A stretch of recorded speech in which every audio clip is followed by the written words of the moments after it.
The White House has unveiled new details surrounding the agreement reached between U.S. President Donald Trump and Chinese President Xi Jinping aimed at easing tensions in the long-running trade conflict between their two nations. The deal, announced following a high-stakes meeting in Busan, South Korea, marks a significant moment of de-escalation in what has been one of the most contentious economic disputes in modern global politics. Welcome viewers to my channel. Please subscribe, like my video and turn on notifications so you don't miss our next update. It introduces tariff reductions, halts looming restrictions, and restores trade channels that had been disrupted for years, signaling what some analysts are calling a temporary but vital pause in the US-China trade war. Under the agreement, the United States will reduce some of its tariffs on Chinese goods, while China will suspend its planned restrictions on rare earth exports, materials critical to industries ranging from defense to electronics. The deal also revives China's purchases of American agricultural products, notably soybeans, and pauses a series of retaliatory measures from both sides. Taken together, these steps represent a year-long truce between the world's two largest economies, one that both governments hope will create breathing room for broader negotiations.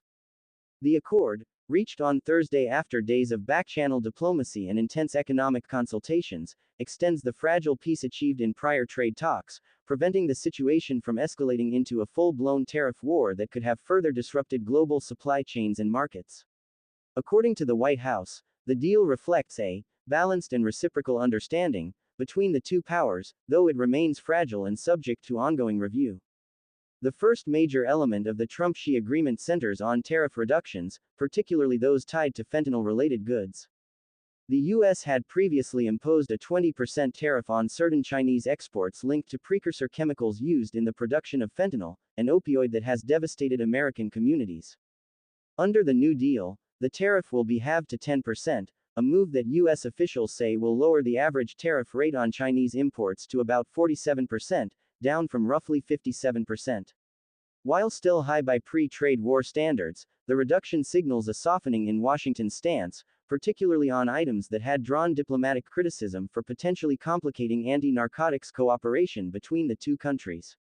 In return, Beijing agreed to pause for 1 year its newly announced export controls on rare earth minerals and magnets, materials that are indispensable in the production of electric vehicles, fighter jets, missiles, and a wide range of high-tech goods. China's controls, had they gone into effect, would have required export licenses even for items containing minute quantities of strategic elements such as neodymium, dysprosium, and terbium. These restrictions were widely viewed as one of Beijing's most powerful tools in the trade war, given that China produces more than 70% of the world's supply of these minerals.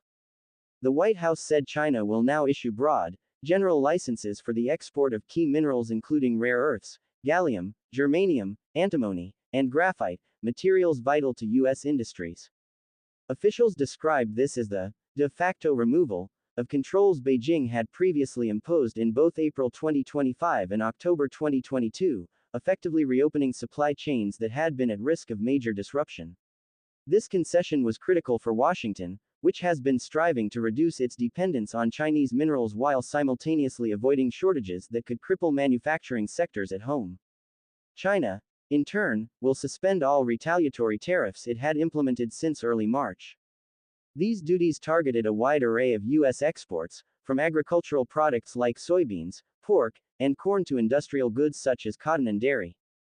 The suspension will also apply to non-tariff countermeasures, including the removal of certain American companies from China's unreliable entity list. This represents a significant softening of Beijing's retaliatory posture and is seen as a goodwill gesture to stabilize trade flows and ease tensions with American businesses operating in China. Another major component of the deal involves the U.S. agreeing to pause its own export controls. The Trump administration had planned to expand the Commerce Department's blacklist, restricting thousands of additional companies from purchasing American technology, particularly in the semiconductor and microchip sectors.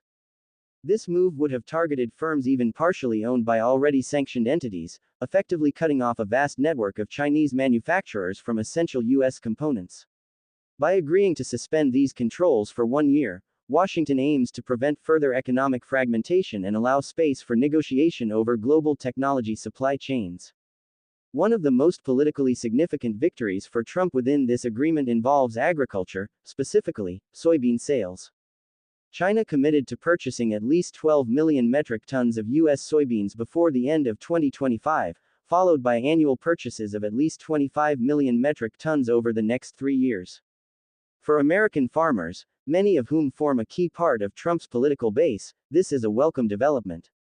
The trade war had deeply hurt U.S. agricultural exports, with China turning to Brazil and Argentina as alternative suppliers. By resuming these purchases, China is effectively restoring trade volumes to pre-trade war levels, although analysts caution that it does not represent a significant expansion beyond prior commitments made during the 2020 Phase 1 agreement. In addition to soybeans, Beijing also agreed to restart imports of U.S. sorghum, hardwood logs, and other agricultural products. The White House added that China will extend its tariff exclusion process for U.S. imports until the end of 2026, ensuring continued access to the Chinese market for American businesses.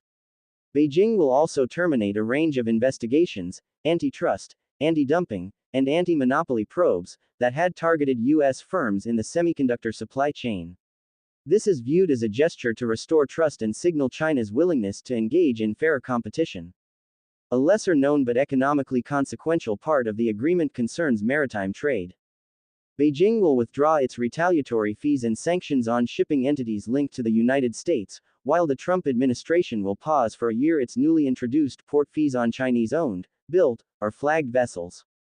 These fees, introduced in mid-October, had been intended to promote American shipbuilding but resulted in significant disruptions in international shipping, driving up container rates and creating logistical headaches across major ports.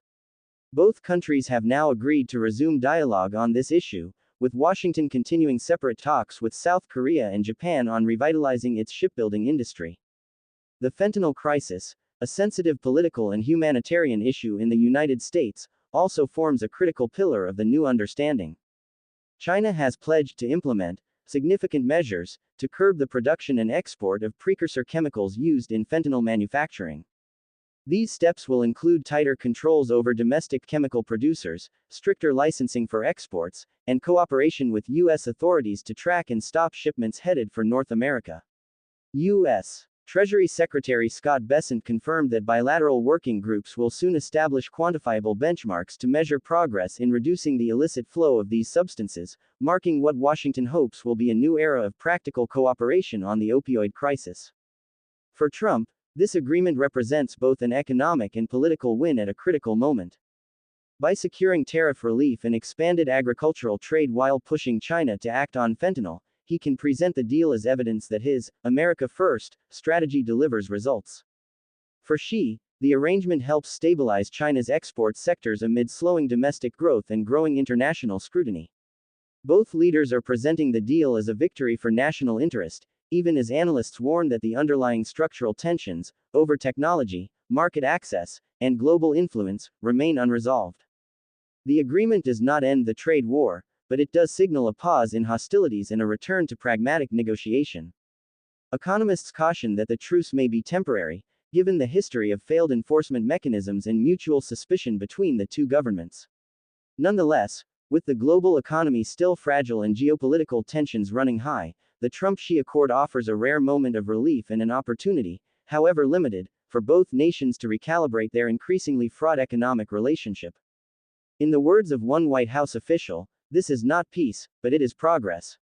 The true test will come in the months ahead, whether Washington and Beijing can transform this temporary truce into a foundation for genuine stability or whether it will simply mark another pause before the next escalation in their ongoing economic rivalry. The meeting between U.S. President Donald Trump and Chinese President Xi Jinping in Busan, South Korea, had been shrouded in mystery for weeks. There were whispers in diplomatic circles, murmurs in the markets, and cautious speculation in the media, but few could have anticipated the magnitude of what emerged from that carefully choreographed encounter. For months, tensions had built between Washington and Beijing, the air thick with uncertainty as the two largest economies in the world teetered on the edge of another devastating escalation in their long-running trade war. Both sides had postured, threatened, and retaliated, each trying to exert dominance over the other while attempting to shield their own fragile domestic economies from the fallout. Yet, Behind closed doors, away from cameras and the roaring machinery of public opinion, both leaders knew that neither nation could afford another round of economic